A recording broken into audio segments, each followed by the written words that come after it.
बेटी का वीजा है, अब जाने वाली है तो कुछ तो नहीं है कि अरविंद सर हैं, बहुत अच्छे से, बहुत ट्रांसपेरेंट है, सब कुछ आर पार है, पारदर्शी है, जैसा है वैसा ही है, कोई नकली जाली काम नहीं है इनके। जिन्हें कनाडा का वीजा प्राप्त हुआ है, देखना चाहेंगे आप सभी ये वो बच्चे आज। And first of all, thank you to the Arvind Khajan sir. The whole process. इससे पहले हम कई जगह जा चुके थे, लेकिन से जानकारी हमें नहीं मिली। फिर हमें किसी ने बताया हम काद्यान इमिग्रेशन के पास जाइए। और भी खुलासे होंगे। ये क्या करते हैं, जैसे इसने किया 16 से 20 लाख में ठेका किया, पैकेज किया। माफ़ कीजिए, एजुकेशन में कभी पैकेज नहीं हुआ करता है। ये क्या करते थे, जैसे कंपटीशन का ज़माना है, कहते हैं 3 दिन में हम आपको ऑफर लेटर दे देंगे। नकली ऑफर लेटर टाइप कर दिया, फोटोशॉप से कर दिया। व्यक्ति विशेष को रजिस्टर्ड कर रहे हैं, क्या उसने वहाँ जाकर इमिग्रेशन लॉयर का एग्ज़ाम पास किया है, क्या उसके पास उस गवर्नमेंट के द्वारा जो अधिकृत एजेंसी है वहाँ से वो उसको लाइसेंस मिला है कि नहीं मिला, कि किस प्रकार से चेक करें जिसको फाइल दे रहे हैं कि क्या उसके पास उस गवर्नमेंट के द्वारा अधिकृत लाइसेंस है या नहीं। आप जिसके पास भी जाए ये पूछिए आपका लाइसेंस है, ये जो कहता है तो उसको फाइल दीजिए, और यदि नहीं है तो उसको दूर से नमस्कार कीजिए। नमस्कार, मैं हूं बिशपाल राणा, आप देख रहे हैं नमस्ते भारत न्यूज। इस समय जो खबर हम आपको दिखाने जा रहे हैं वो विदेश से जुड़ी हुई है। किस तरह से हमारे देश के बच्चे विदेशों में जाते हैं, वहां पर पढ़ाई करते हैं, लेकिन इसके नाम पर कितनी बड़ी धोखाधड़ी हो रही है वो आज उसका खुलासा हम आज करेंगे। हमारे साथ एक रजिस्टर्ड कंसल्टेंट है, रजिस्टर्ड ऐसे व्यक्ति हैं जो कनाडा में प्रैक्टिस करते हैं, वहाँ पर भी बच्चों को भेजने का काम करते हैं, वहाँ पर रह चुके हैं। किस तरह की दिक्कतें बच्चों को बाद में आती हैं, किस तरह की समस्याएं आती हैं, उन सभी समस्याओं पर हम बातचीत करेंगे। एक बात हम आपको फिर से बता देते हैं कि किस तरह की धोखाधड़ी होती है। ऐसे भारतीय बच्चे, 700 से ज़्यादा भारतीय बच्चे जिन पर तलवार लटकी हुई है वापिस आने की, किस तरह से कनेडियन जो गवर्नमेंट है उनको वापिस भेज रही है, क्या उनके साथ धोखाधड़ी हुई थी वो भी जानने का हम प्रयास करेंगे। आज हम पहुंचे हैं कैड इमिग्रेशन पर। अरविंद काद्यान इसके संचालक हैं। सबसे पहले हमारे चैनल पर सर आपका स्वागत है। धन्यवाद राणा साहब, और आपका बहुत बहुत धन्यवाद कि आप समय निकाल के यहाँ आए। और यह आपने बहुत बढ़िया टॉपिक उठाया है कि आज के समय में जो सबसे ज़्यादा एडवर्सली इफेक्टेड है वो स्टूडेंट कम्युनिटी है। और हम रोज़ अखबार में पढ़ते हैं, और अभी एक लेटेस्ट न्यूज़ आई थी कि 700 स्टूडेंट्स को डिपोर्ट किया जा रहा है कैनेडियन अथॉरिटीज़ के द्वारा, और ये वाकई में बहुत चिंता का विषय है। और इस बारे में मैं जन जागरण अभियान भी चला रहा हूँ, और मैं चाहूँगा कि स्टूडेंट्स को ख़ास तौर से मालूम हो कि किस तरीके से इस अनस्क्रूपलस एजेंट्स और ये जो अनऑथराइज प्रैक्टिशनर्स हैं इनके चंगुल से कैसे बचें। जी, तो इसमें मैं कहना चाहूँगा कि जैसे एक डॉक्टर के पास जब आप जाते हैं तो देखते हैं कि मेडिकल काउंसिल ऑफ इंडिया से रजिस्टर्ड है। एक लॉयर के पास जाते हैं तो आप देखते हैं कि वो lawyer bar council of India से रजिस्टर्ड होना चाहिए। इसी प्रकार जब आप किसी भी इमिग्रेशन लॉयर या एजेंट की सेवाएं लेते हैं तो आपको ये सुनिश्चित करना चाहिए कि क्या वाकई में जिस देश में वो आपको भेजने का काम कर रहा है, क्या उस देश की गवर्नमेंट के द्वारा या उस देश की रेगुलेटरी बॉडी के द्वारा क्या वो यह सेवाएं देने के लिए अधिकृत है या नहीं है। तो ये एक ख़ास मुद्दा है। खासकर जैसे कैनेडियन के गवर्नमेंट की बात करें तो कैनेडियन गवर्नमेंट के द्वारा एक अथॉरिटी है जिसको कि हम कहते हैं college of immigration and citizenship consultant, CICC। और किसी व्यक्ति विशेष या एजेंसी के बारे में आपको जानना हो तो आप इस वेबसाइट पे जाते हुए, मैं अभी दिखाना चाहूँगा अपने व्यूअर्स को, ताकि उनको पता लगे कि जहाँ भी वो फाइल देते हैं उनको मालूम हो कि क्या वास्तव में वह व्यक्ति विशेष क्या उस फॉरेन गवर्नमेंट के रेगुलेटरी बॉडी के द्वारा ऑथराइज्ड है या नहीं है। जी, तो ये कैसे पता लगाया जा सकता है कि वो जो हमारा कंसल्टेंट है, हमारा जो काउंसलर है, वो पूरी तरह से पढ़ा लिखा है, वहाँ की जो अथॉरिटी है उसके द्वारा उसने पेपर पास किया है? ऐसा भी कुछ होता है कि वहाँ की गवर्नमेंट का कोई पेपर पास करना होता है? बिल्कुल ऐसा होता है जी। जैसे एक टीचर पढ़ाता है तो बीएड का एग्ज़ाम देता है, कॉलेज में कोई लेक्चर लगता है तो नेट का एग्ज़ाम देता है, और वो PhD एग्ज़ाम उसको क्वालिफाई करना पड़ता है। फिर जैसे स्टेट एलिजिबिलिटी टेस्ट होता है। लेकिन ये बड़े दुर्भाग्य की बात है कि हमारी सरकारों को ये नहीं पता है, वो केवल रजिस्टर्ड कर देती हैं। कोई भी व्यक्ति जाता है 25,000 50,000 रुपये फ़ीस देते हुए, लेकिन ठीक है, रजिस्टर्ड वो करें, कोई दिक्कत नहीं है, सरकारी खजाने में पैसा आता है। लेकिन उनको मालूम होना चाहिए कि जिस व्यक्ति विशेष को रजिस्टर्ड कर रहे हैं, क्या उसने वहाँ जाकर इमिग्रेशन लॉयर का एग्ज़ाम पास किया है, क्या उसके पास उस गवर्नमेंट के द्वारा जो अधिकृत एजेंसी है वहाँ से वो उसको लाइसेंस मिला है कि नहीं मिला। जिसके पास लाइसेंस है उसी को ही प्रैक्टिस करने का अधिकार देना चाहिए, और ये बड़ी विडम्बना है। इसीलिए ऐसे आदमी में कुछ नहीं बिगड़ता। ये वही बात है कि मान लीजिए एक डॉक्टर से दवा न लेकर के केमिस्ट से दवा ली जाए, तो केमिस्ट का क्या उखाड़ लेंगे आप यदि आपको मेडिसिन में गलत दे देता है तो। जी। तो सर, जैसा कि हमने पहले भी बताया कि 700 छात्र इंडिया के ऐसे हैं जो वहां पर फंसे हुए हैं, उनको डिपोर्ट करना चाहती है वहां की सरकार। तो ऐसा क्या उनके साथ धोखाधड़ी हुई है जो वो वापस आएंगे? अब देखिए, ये बड़ा एक इंटरेस्टिंग गेम चल रहा है, और अभी तो ये एक it is only tip of the iceberg. ये अभी एक जो है खुलासा हुआ है, ऐसे खुलासे बहुत होंगे, आप देखिएगा। होता क्या है कि जैसे एक तो मैं कहूँगा, माफ़ कीजिए, क्लाइंट्स की और स्टूडेंट्स की और उनके पेरेंट्स की भी गलती हैं। ये जाके पासपोर्ट थमा देते हैं उसको एजेंट को और कहते हैं जी हमारे लड़के को बाहर भेजिए, स्टडी वीज़ा लगवाइए। दूसरा कारण ये होता है कि इन्हीं बातों का फ़ायदा उठाते हुए जो रिप्यूटेड इंस्टीट्यूशंस हैं, जैसे अभी केस आया, मैं नहीं जानता है कौन आदमी है, जैसे हमें न्यूज़पेपर्स रिपोर्ट पता लग रही हैं, इस महारथी ने क्या गेम खेली होगी, और ऐसे गेम बहुत लोग खेल रहे हैं, अभी और भी खुलासे होंगे। ये क्या करते हैं, जैसे इसने किया 16 से 20 लाख में ठेका किया, पैकेज किया। माफ़ कीजिए, एजुकेशन में कभी पैकेज नहीं हुआ करता है। ये क्या करते थे, जैसे कंपटीशन का ज़माना है, कहते हैं 3 दिन में हम आपको ऑफर लेटर दे देंगे। नकली ऑफर लेटर टाइप कर दिया, फ़ोटोशॉप से कर दिया, और उसके अपना वीज़ा भी वो सैंक्शन हो गया। लड़का वहाँ जाता है, पैसे नहीं दिए गवर्नमेंट के इंस्टीट्यूशन, किसी भी इंस्टीट्यूशन को उसने फ़ीस, और कम से कम 10 से 12 लाख के बीच में एक साल की फ़ीस होती है। तो 12 लाख बड़े से बड़े कॉलेज में कराएगा तो 16 से 20 लाख है, तो ऑन एन एवरेज 18 लाख हो गया। तो कितना उसने पैसा कमाया? 6 लाख विदाउट डिपॉजिटिंग एनीथिंग। और जब वो स्टूडेंट वहाँ जाता था, इनका मोडस ऑपरेंडी ऐसे लोगों का क्या होता है, जाके फिर वहाँ स्टूडेंट को फ़ोन मारते हैं कि, और बड़े अपने आप को ऑनेस्ट बताएंगे कि वी आर सॉरी कि आपके कॉलेज में या यूनिवर्सिटी में इनटेक फुल हो गया है, आप कहें तो हम आपका पैसा वापस दे देते हैं, हम फीस रिफ़ंड करा देते हैं। और फीस तो एक्चुअली दी नहीं होती उन्होंने, वो 12 के 12 लाख उसको वापस देता है। कुछ लोगों का ऐसा है कि वो कहते हैं ठीक है जी हमें आप एडमिशन करा दूसरी जगह, और किसी 8 लाख 10 लाख वाले कॉलेज में एडमिशन कराए, वहाँ फिर टाका मारते हैं। तो 12 और 18 के डिफरेंस क्या है? 6 लाख। 12 लाख को यूज़ किया 6 महीने तक, उसका ब्याज लगाइए, और 12 के आगे 9-10 लाख के कॉलेज में वो लगाया, तो 6 से 8 लाख के बीच में। और इस प्रकार की धोखाधड़ी करने से कैसे बचें, मैं यही कहना चाहूँगा, और मैं अपने व्यूअर्स को दिखाना चाहूँगा कि किस प्रकार से चेक करें जिसको फाइल दे रहे हैं कि क्या उसके पास उस गवर्नमेंट के द्वारा अधिकृत लाइसेंस है या नहीं। आप जिसके पास भी जाए ये पूछिए आपको लाइसेंस है, ये तो कहता है तो उसको फाइल दीजिए, और यदि नहीं है तो उसको दूर से नमस्कार कीजिए। जी, तो अपने बारे में बताएं थोड़ा सा, आपके पास कौन सा लाइसेंस है और कहाँ से आपने प्राप्त किया है? देखिए, मैं कनेडियन गवर्नमेंट के द्वारा एक रेगुलेटरी बॉडी होती है जिसको कि college of immigration and citizenship consultant कहते हैं, CICC। इसको पहले ICCRC कहा जाता था, अब इसको और रिवैम्प करके इसको और ये इसका नया नाम दिया गया है। तो मैं अपने सुनने वालों को बताना चाहूँगा, और मैं कैमरामैन से रिक्वेस्ट करूँगा प्लीज़ ये हमारे व्यूअर्स को दिखाएं कि जैसे आप जाते हैं और गूगल पे तो आप CICC आप इसको कीजिए, और जब आप एंटर करेंगे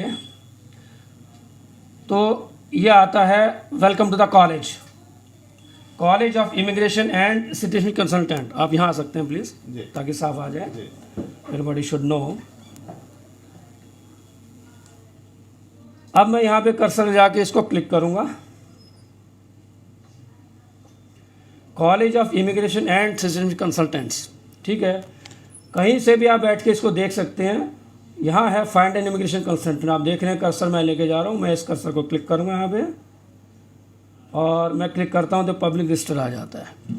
जिसको भी आप फाइल दें, आप ये देखिए, फॉर एग्जाम्पल जैसे मैं हूँ तो मैं अपना लास्ट नेम यहाँ लिखता हूँ। जैसे मेरा पूरा नाम Arvind Kumar Kadian, my last name is Kadian, my first name is Arvind. अब मैं इसको क्लिक करूँगा, यहाँ पब्लिक रजिस्टर पे सर्च मारूँगा तो आप देखिए मेरा नाम यहाँ डिस्प्ले हो रहा है, Kadian Arvind Kumar. I am an active member, my licence number is this.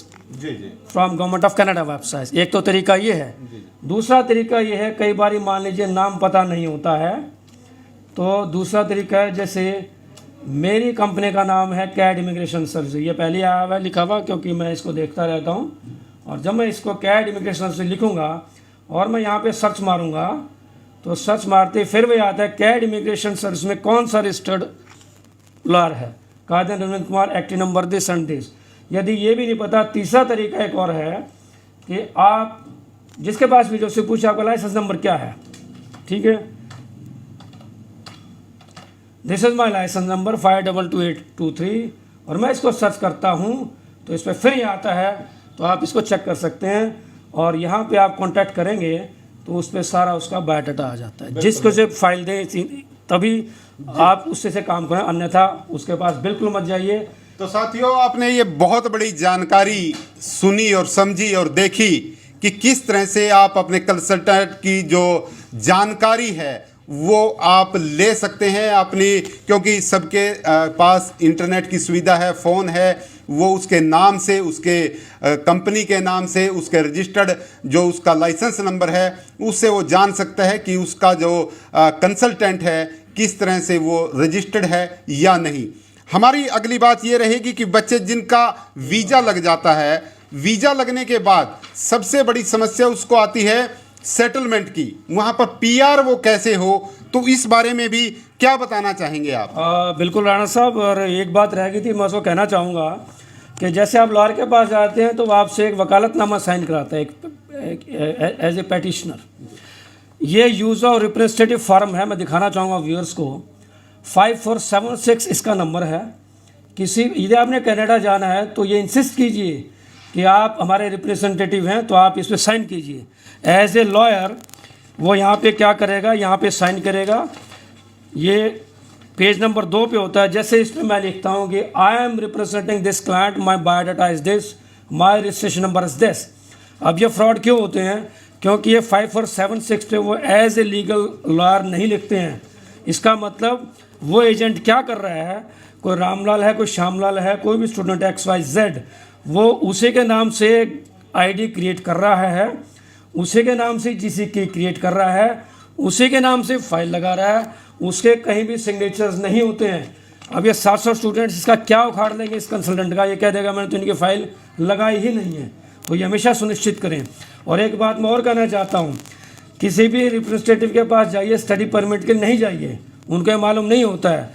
मैं क्या करता हूँ कि स्टडी परमिट के साथ साथ बच्चे का प्लान तैयार करता हूँ। जैसे कि स्टूडेंट्स बैठे हैं, आप ये भी आपको बताएंगे कि किसी भी कंट्री की, जैसे कि कनाडा है, उसकी PR लेने के लिए एक पॉइंट बेस्ड सिस्टम होता है। एजुकेशन के पॉइंट्स मिलते हैं, लैंग्वेज एबिलिटी के पॉइंट्स मिलते हैं, कैनेडियन वर्क एक्सपीरियंस के पॉइंट्स मिलते हैं, और आपकी एजुकेशन क्रेडेंशियल्स के पॉइंट्स मिलते हैं, कितना आपने वहाँ स्टडी किया। जब एक स्टूडेंट मेरे पास आए एज ए लॉयर, पहला उसका दायित्व क्या होना चाहिए? ये जितने बैठे कमीशन के पीछे भागते हैं, बजाय ये करने के सेटलमेंट प्लान देखा जाए कि एक स्टूडेंट है तो उसको PR 3 साल में मिलेगी कि 4 साल में मिलेगी, डिपेंडिंग अपॉन उसकी क्या क्वालिफिकेशन, कितने साल का उसको कोर्स कराया जाए। And that is the best way I think. और यही एक तरीका होना चाहिए, एक लीगल तरीका और एक जस्टिफाइड भी इन पब्लिक इंटरेस्ट ऑल्सो। तो यही मैं लोगों को एक जागरूक करना चाहता हूँ।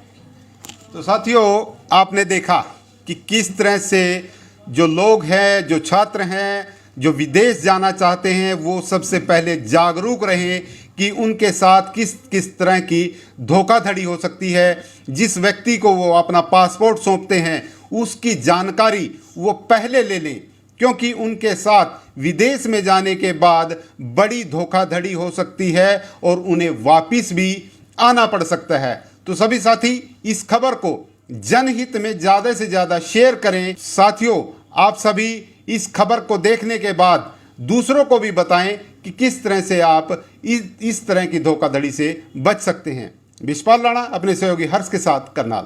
बताएं कि किस तरह से आपका रजिस्ट्रेशन हुआ है और किस तरह से आपको प्रदर्शित करना होता है।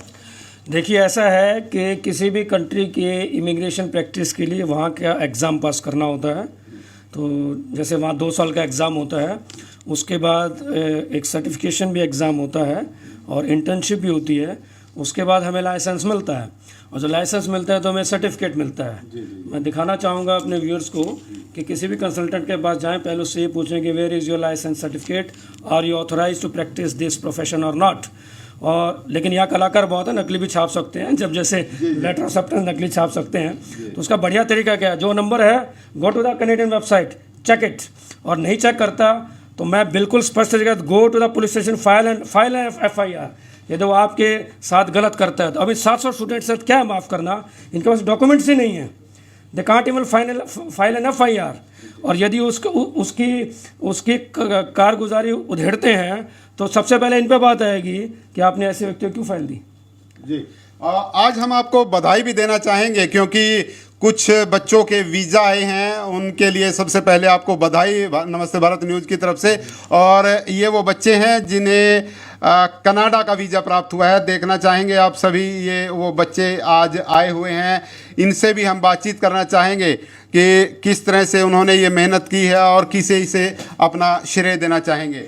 बच्चे अपना नाम बताएं। My name is Valisha. जी, तो कितने दिन का ये प्रोसीजर रहा और आप कहाँ जाएंगे और क्या पढ़ाई करेंगे? Actually, first of all, I want to say sir is a great consultant as well as a mentor, and I am going to Canada, Sault Ste. Marie, in Algoma University. जी, कौन सा कोर्स आपके लिए? BSc Biology. Sir has suggested me the best course. Have you got the PR also? Yeah, sir has suggested me the best course according to me, Bachelor's of Science Biology. जी जी, आपका क्या नाम है और कहाँ आप जाएंगे और क्या पढ़ाई करेंगे? My name is Sakshi. I'll go in Canada too, and my batch is same as her, and my course is Bachelor in Science Biology Honors. जी जी, आप? Well, I'm Rohit, and first of all, thank you to the Arvind Khadjan sir. The whole process is very transparent, and I'm going to Toronto. जी, वहाँ पे कौन सा course करेंगे? So my course is Business Journal and the Niagara College at Toronto School of Management. जी जी, बहुत बहुत बधाई आप सभी को। और आप बताएं। My name is Janvi, and sir is a very great consultant as he helped me a lot in my whole procedure. I will go to Brampton, and my course is Bachelor of Computer Science. जी जी, bachelor of computer science. बच्चे आपका क्या नाम है? Hello, my name is Rakhi Chaudhary. Actually मैं हिंदी में बोलना चाहूँगी क्योंकि I think most of our viewers वो हिंदी समझ पाएंगे, तो मैं हिंदी में बोलूँगी कि अरविंद सर हैं, बहुत अच्छे से, बहुत ट्रांसपेरेंट है, सब कुछ आर पार है, पारदर्शी है, जैसा है वैसा ही है, कोई नकली जाली काम नहीं है। इनके पास सारे सर्टिफिकेशंस हैं, इनके पास सब प्रूफ हैं, सब लीगल डॉक्यूमेंट्स हैं, आप रिलाई कर सकते हैं इन पर।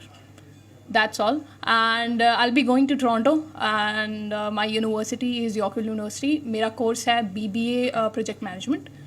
Thank you. जी, आप सभी को बहुत बहुत बधाई और उज्जवल भविष्य की शुभकामनाएं।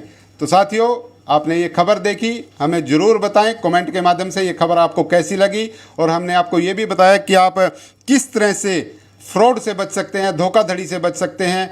डिटेल में हमने आपको ये जानकारी दी। इसमें एक चीज़ और कहना चाहूँगा कि यहाँ कैड इमिग्रेशन सर्विसेज में आपको एक और बेनिफिट मिलता है। We are not concern about study permit. When you go to Canada, मेरा सारा ऑनलाइन सिस्टम है। You just after completion of course, आप सिर्फ मेरे को एक ईमेल करेंगे कि I have completed this course. No need to go anywhere, all is data is stored here, cloud based system.